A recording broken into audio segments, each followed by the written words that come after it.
मेरा जूता है जापानी. Thank you.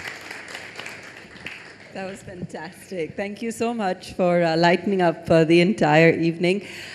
Gaurav, share with us your experiences. You've done so many international collaborations. You've had a chance to observe some of the cultural differences and similarities around the world. How are the cultures between India and Japan? Similar, different? What are the intersecting points? What do you feel binds the two together?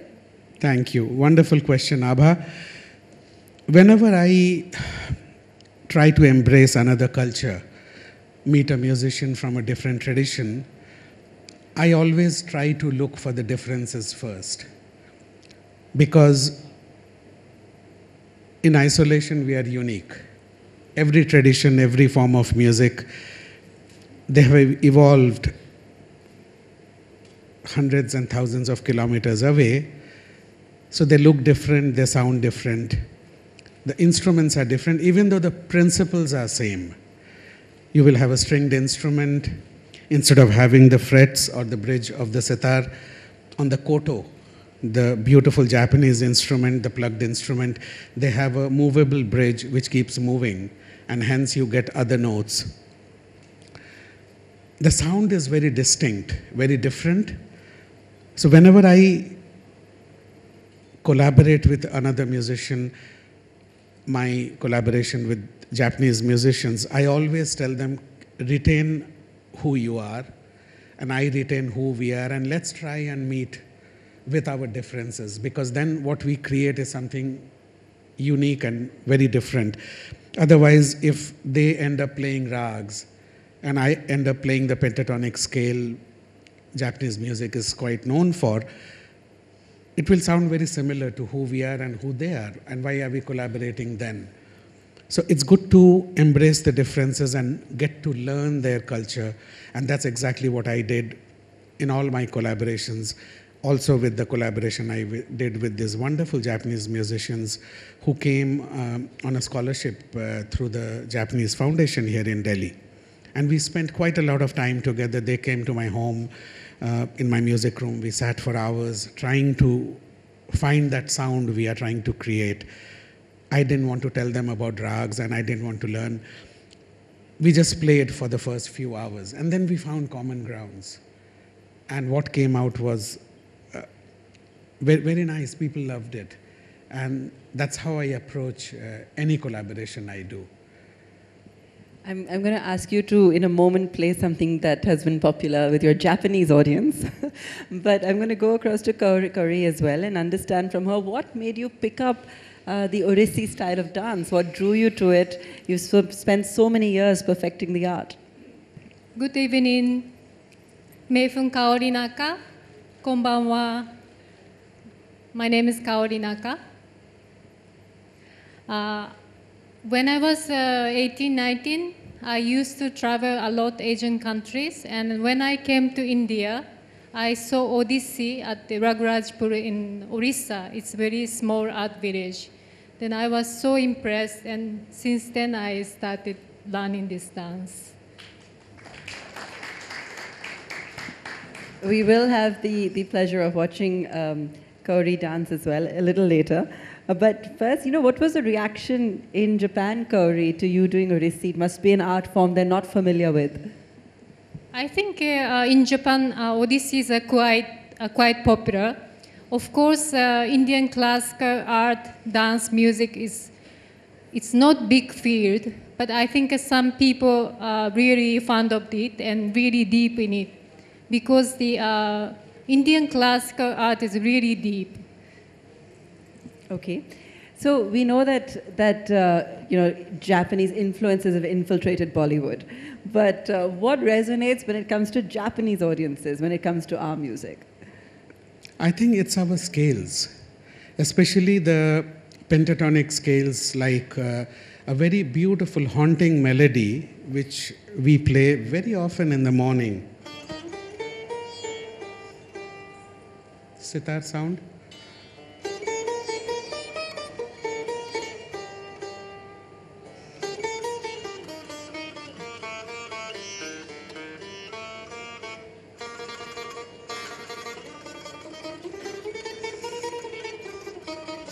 It's played so much in Japan. It's known as Rag Gunkali in India. And it's very, very, very common, and it sounds very beautiful. It's very meditative.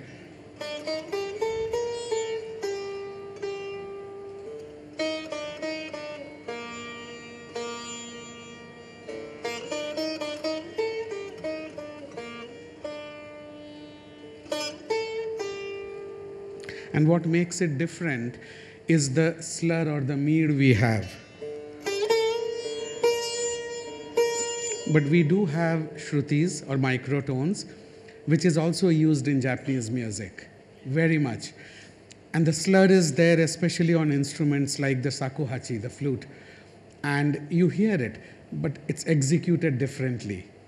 But you hear the microtones if you really hear very closely.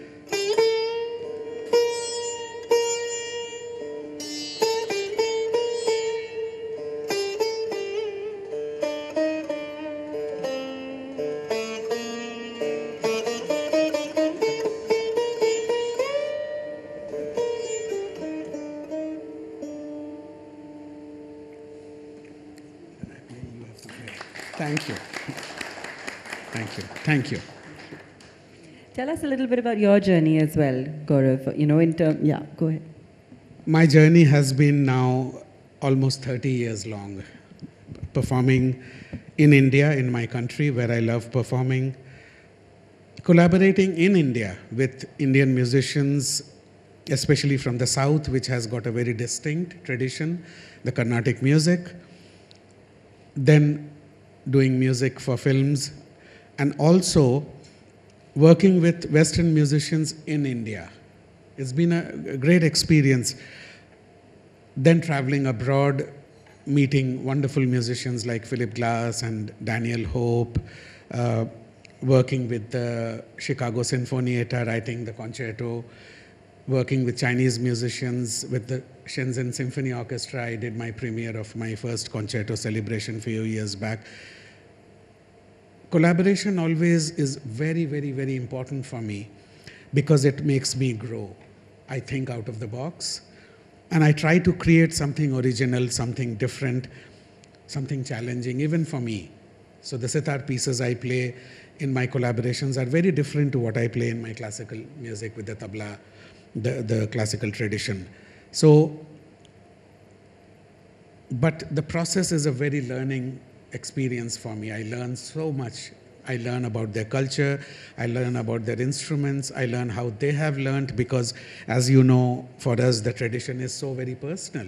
We are part of the family of our guru, our teacher. We live with our teacher. I stayed with my guru for 7 years in his house to learn this music. And it's a very, very personal. In Japan, it's also like that, you know. So it's very important for me to know how they have done it, how they have learned, how they struggled.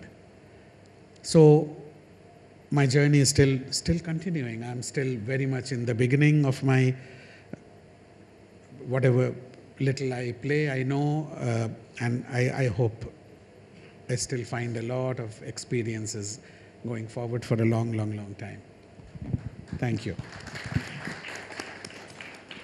Gauri, what about you? And what made you move to India? What's next for you? As I said, this Indian classical dance is really deep, and this is like a long journey, never end. So I would like to continue learning process. And I love Indian culture, Indian people. I settled down here like 10 years ago, and still I learn many things from India. What do you like most about India? People, culture, of course, art is really deep and beautiful. You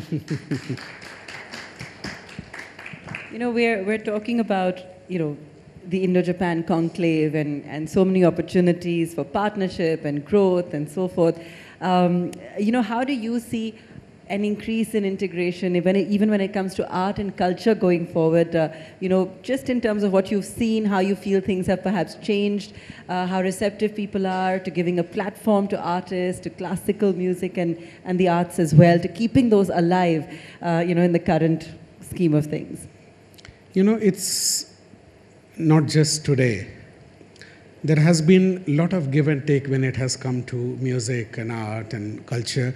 Like this song, this beautiful song written by Shailendra, the great poet, excuse me, was written way back in 1951, Mera Juta Hai Japani. And I don't know where it came from, because we have always known the best shoes comes from Italy and China. But he wrote this beautiful song, Mera Juta Hai Japani, basically saying, whatever you do, you travel all over the world, you get the best from wherever, but my heart is still Indian. So you retain who you are anyway. But this, if you see the Bombay film industry, I don't like calling it Bollywood, there is such a give and take always.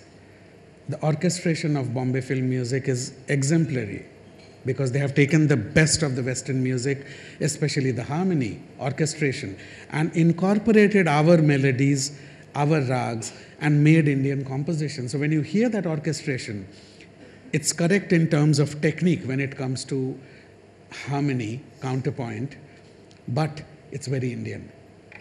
But it's been taken. So our culture has always found a resonance, whether it is Japan, whether it is Germany, England, America. People have traveled. I've been traveling for 30 years now.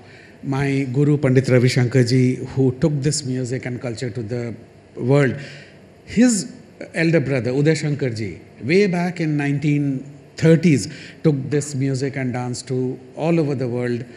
And there was always people who were very fascinated with this music. They always gave up the best platforms, I would say, not just a platform, but the best platforms. You talk of Carnegie Hall, you talk Royal Albert Hall, you talk of Festival Hall.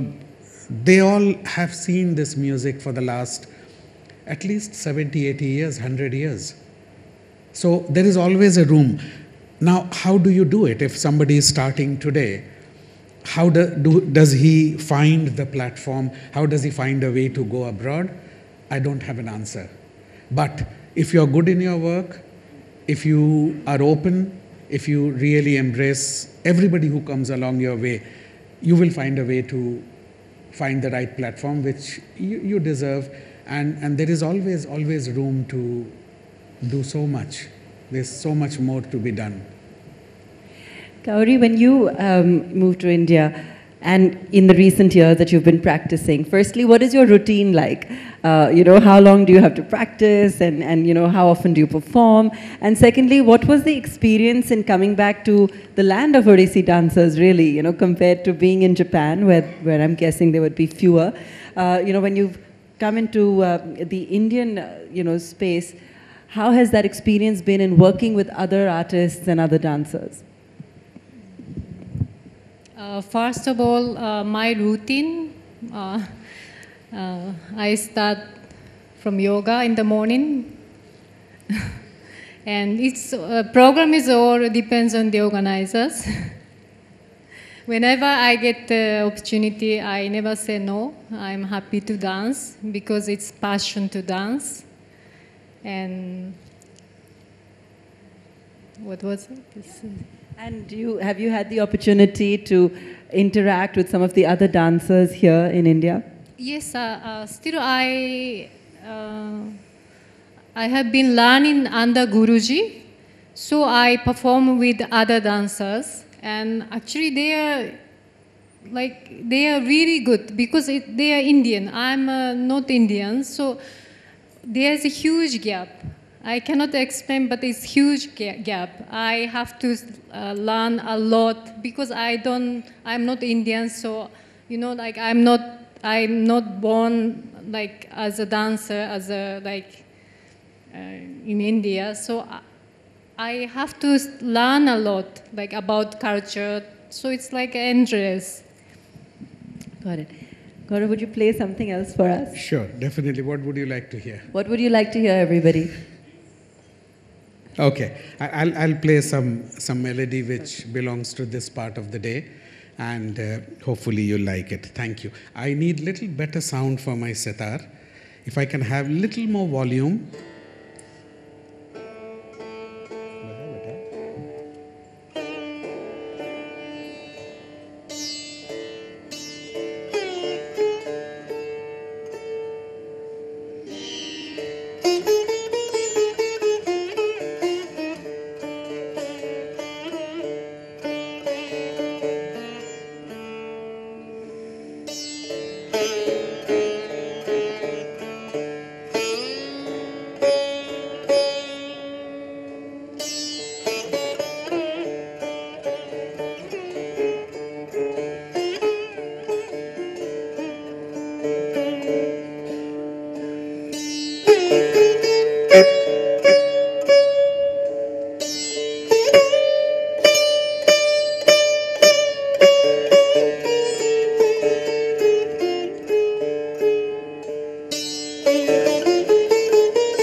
Thank you. Thanks. Thank you so much.